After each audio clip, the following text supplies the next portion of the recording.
Materi ketiga terkait pengelolaan keuangan bagi Taman Baca.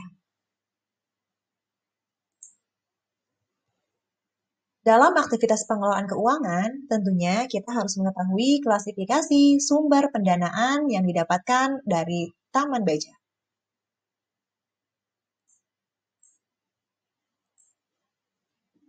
Materi selanjutnya terkait pengelolaan keuangan bagi Taman Baca.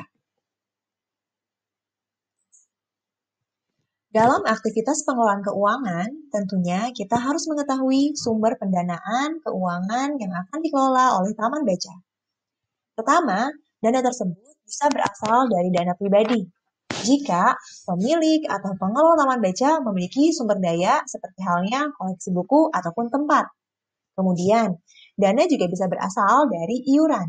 Iuran yang didapatkan dari anggota atau peserta Taman Baca itu sendiri. Iuran tersebut bisa kita buat dalam bentuk piring ataupun level dalam nominal iuran. Misalnya, untuk beberapa manfaat, kita bisa bebankan iuran kepada satu orang pengunjung Rp5.000 per bulan, atau ada juga yang kita bebankan hingga Rp10.000 per bulan. Tentunya kita dapat menyampaikan dengan beberapa manfaat yang berbeda. Selanjutnya, sumber dana berikutnya bisa berasal dari sewa buku.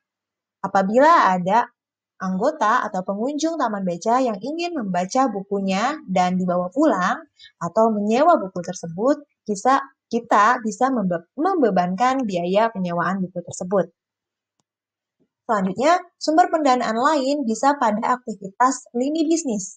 Ketika para pengelola Taman Baca melakukan aktivitas entrepreneurship, misalnya dengan menjual buku, menjual pernak-pernik dalam bentuk hasil karya dan kreativitas para pengelola Taman Baca ataupun para anggota Taman Baca itu sendiri, dengan mengadakan kegiatan berbayar seperti halnya bazar ataupun pameran. Dan terakhir, sumber pendanaan tentunya bisa kita dapatkan dari para donatur dengan cara mengajukan proposal sponsor untuk donatur. Selain itu, apabila pengelola Taman Baca telah memiliki sumber pendanaan, maka penting untuk mengatur aktivitas keluar masuk dana tersebut. Dalam pengelolaan keuangan di sini, kita dapat membaginya pada 4 matriks, yaitu kelompok yang dianggap penting dan mendesak. Di sini, kita bisa ilustrasikan jika kebutuhan tersebut tidak ada di Taman Baca, maka kita tidak dapat berfungsi dengan baik aktivitas di Taman Baca tersebut.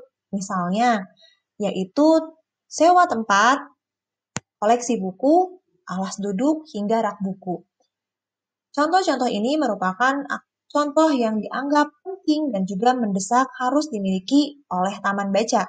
Karena jika tidak memiliki tempat, tidak memiliki koleksi buku, alas duduk, hingga rak buku, tentunya aktivitas di Taman Baca tidak dapat berjalan.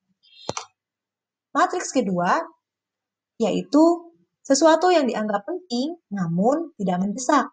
Misalnya, akan sangat baik apabila Taman Baca memiliki hal ini. Sementara, kalaupun belum punya, kita masih bisa beroperasi. Contohnya, komputer, printer, meja serta kursinya, alat tulis, kipas angin, mesin fotokopi, dan lain-lain. Nah, contoh-contoh seperti ini tidak termasuk hal-hal yang mendesak, tidak termasuk hal yang urgensi. Jadi, kalaupun Taman Baca kita belum memiliki komputer ataupun printer, ini tetap bisa beroperasi. Yang penting, kita sudah punya tempat dan juga koleksi buku. Yang ketiga, kelompok yang dianggap tidak penting namun mendesak. Contohnya, ini hal yang dianggap sepele.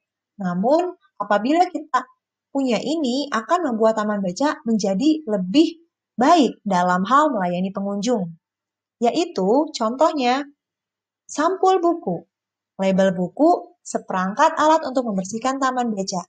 Karena ketika tadi kita memiliki koleksi buku yang juga sudah rapi dengan sampul bukunya dan punya labeling buku sampai dengan peralatan untuk membersihkan Taman Baca, tentunya hal tersebut akan lebih nyaman ketika kita melayani para pengunjung Taman Baca. Dan terakhir, hal yang dianggap tidak penting dan juga tidak mendesak. Kayaknya bagus kalau Taman Baca kita mempunyai hal ini. Tapi, kalaupun tidak punya, sebetulnya tidak apa-apa. Contohnya, beragam poster ataupun mainan edukasi anak. Jadi, berikut merupakan beberapa gambaran bagaimana kita dapat mengelola keuangan yang telah dimiliki Taman Beca. Demikian pemaparan materi terakhir dan terima kasih.